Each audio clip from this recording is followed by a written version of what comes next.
হলো? আমার একটা নিবেদন আছে মহারাজ। আহা, বলে ফেলো। আপনি যদি এই নতুন বছরে মুর্শিদাবাদের নবাব বাহাদুরকে আমাদের নববর্ষের বৈঠকে আমন্ত্রণ জানিয়ে সংবর্ধনা দেন, তাহলে নবাব খুশি হবেন মহারাজ। নবাব খুশি মানে কৃষ্ণনগর সুরক্ষিত।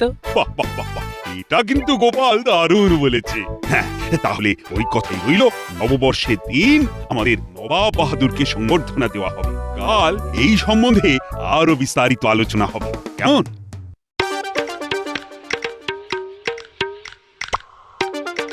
গিন্নি, গিন্নি, ও গিন্নি, বলি কোথায় গেলে গো? কেন গো, কি হয়েছে? কি হয়েছে আজ এত খুশি দেখছি? আরে শোনো শোনো, আসছে মাস থেকে আমার বেতন বাড়লো। ও তাই নাকি গো? তাহলে নতুন বছর আমাদের ভালো যাবে, কি বলো? বাবা টুকি, বাবা বাবা এলাম।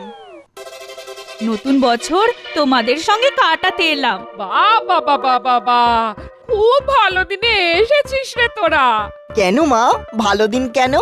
বাবা জীবন, তোমার শ্বশুর মশাইয়ের বেতন বেড়েছে গো। আহা, কি আনন্দ, কি আনন্দ! ও বাবা বাবা বাবা গো, তাহলে আজ জমিয়ে জামবাটি ভর্তি করে গাজরের হালুয়া খাবো গো।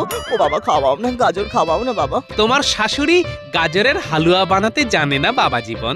কি কি বললে? আমি গাজরের হালুয়া বানাতে জানি না?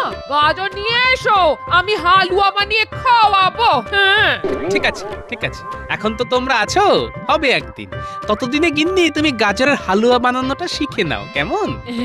ঠিক আছে ঠিক আছে, তুমি যখন বলছো তখন একটু শিখেই নেবক্ষণ। বাবা কি নরম গলা, টাকার কি মহিমা। যাও বাবা জীবন, ভেতরে যাও। ওমা, আপনি বলছেন? কি ভালো, কি ভালো।